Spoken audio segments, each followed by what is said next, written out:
So I wasn't going to make any more videos dedicated to Call of Duty and Activision, but after the H2M situation and after seeing all the new Black Ops 6 news and gameplay, I felt the need to plug in my microphone and start rambling at you guys while showing you gameplay from an infinitely better Call of Duty game, because I think this company sucks, and I think this franchise is horrendous now. And this is coming from someone who played a lot of Call of Duty in the 360 and Xbox One era, that era of Call of Duty that we refer to as the Golden Age, or like the good Call of Duty games. You know, COD 4 to Black Ops 2, and then also Black Ops 3 and MWR, and to some people Black Ops 4. I even enjoyed Infinite Warfare to some degree, but I am one of the many people who walked away from Call of Duty in the modern structure, that Modern Warfare reboot structure that has been used for every single Call of Duty game since 2019. I have no interest in playing this game, I just want to keep playing the old games, hence how much time I put into Plutonium, and hence how interested I was in H2M. I never really enjoyed the original Modern Warfare 2 that much, just it was one of my least favorite of that era. But I was still very interested in this mod, and even if I wasn't going to play the H2M project, I was excited to see it succeed, because that would send a message to Activision of what we want from this franchise. But boy, has a lot happened since H2M was announced. H2M has been shut down, Black Ops 6 has been properly revealed, and I have a lot to say on all of these subjects. So down on the little slider bar, you'll see 3 sections of this video. Section 1 is going to be about H2M, Section 2 will be about Black Ops 6, and Section 3 will be about how I think Activision is the absolute worst. Shall we begin?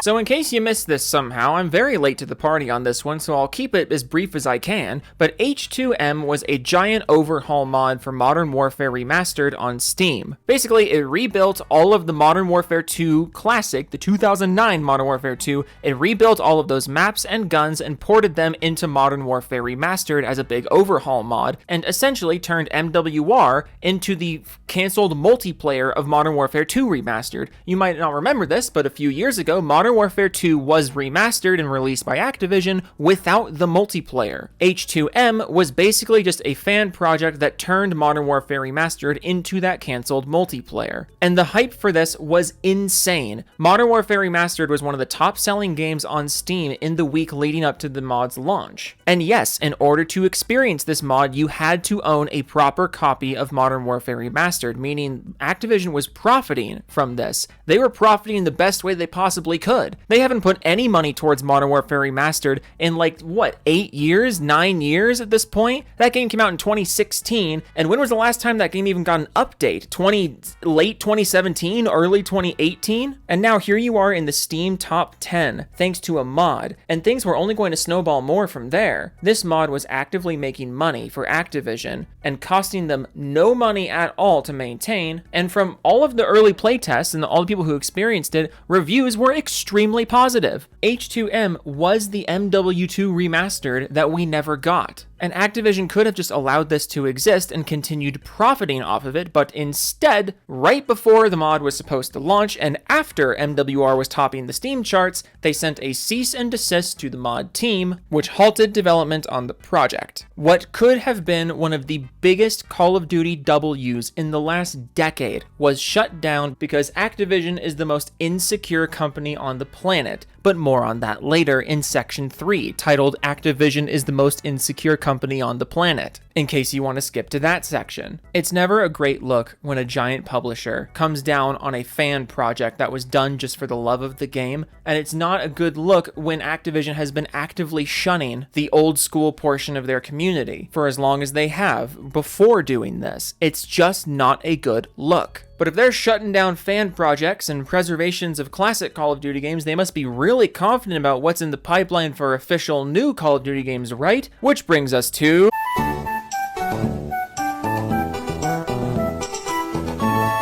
I know everyone's like wetting themselves over the new gameplay that was shown at the big COD Next event, or COD Next. I forget what the event was actually called. It was called COD XP back in my day. but the whole Omni movement system just looks ridiculous. I, and many other people, are of the opinion that Call of Duty has not really been having a great time the last few years, and part of the reason for that is the movement has become too much. Tack sprint and slide canceling and the crazy YYing and like movement speeds, it's just too much. The game was never designed to be played like this. And it takes what used to be a game about positioning and gun skill and turns it into a game of just input mashing, and I don't want to play that way. I said this in my last Black Ops 6 video, but as someone who thinks the movement has become too unhinged the last few years, I don't think the solution to the problem is making the movement even more unhinged. Diving and sliding in any direction, sprinting in any direction, why not? People have been constantly complaining about the amount of movement exploits in our game, so let's just make the movement as ridiculous as possible and fast-paced as possible. That won't have negative impacts on the game pace or the game flow or the map design. No, it'll be fine. You may call it a higher skill ceiling, I call it unfocused. I've been playing a lot of Black Ops 2 through Plutonium recently, and part of the reason that game works so well is that the movement is refined, the movement is contained. You have normal move speeds, you have sprinting, you have jumping, you have dolphin diving. That's it. If you can't succeed with those, you don't deserve to succeed. Get good at the shooting, my friend. Learn the maps. Learn the power positions. Oh no, we can't have power positions in the modern Call of Duty era. No.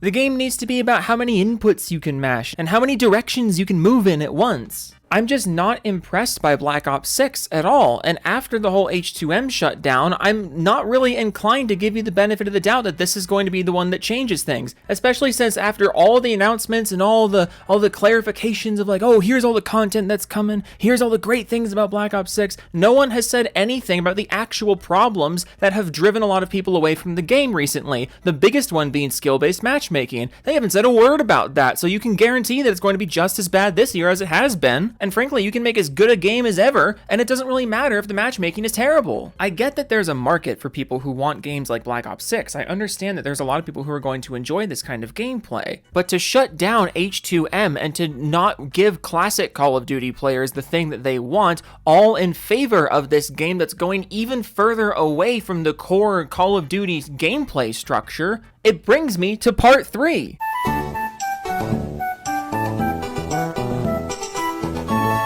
So you probably heard this, and I alluded to this in part 1 when we were talking about H2M and the cease and desist that was sent to the H2M team, but Activision apparently directly cited Black Ops 6 as the reason for H2M's shutdown. Their big motivating factor to get H2M off the market was the fact that they thought it would steal sales from Black Ops 6. Never mind the fact that they were profiting off of H2M because, again, you had to buy a proper copy of Modern Warfare Remastered in order to play H2M, meaning, again, I can't hammer this home enough, the H2M team was literally doing Activision's job for them, but according to the H2M team, the cease and desist from Activision was a direct result of them thinking that the game was going to pull sales or pull influence from Black Ops 6. And now, after the COD Next event, and after we have seen Black Ops 6, I have to look Activision in the eyeball and say, really? You thought it was going to pull sales from this? Black Ops 6 is appealing to a completely different audience than the people who were going to play H2M. And look, you can think Black Ops 6 looks super awesome. Maybe you never played Max Payne 3. Maybe you think it looks like the most fun, awesome thing on the planet. And you know what? Fine if you think that. But at the end of the day, we should be able to agree on one thing, and that's this.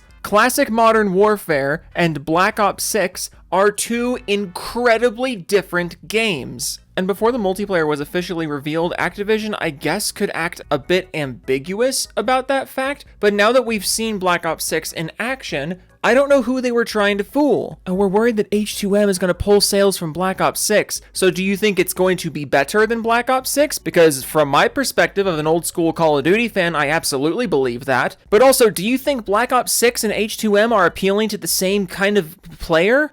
Do you think these games are appealing to the same kind of people? Or are you acknowledging that the average Call of Duty player would be more interested in H2M than Black Ops 6 because there's something about H2M that is more appealing to a traditional Call of Duty player than Black Ops 6?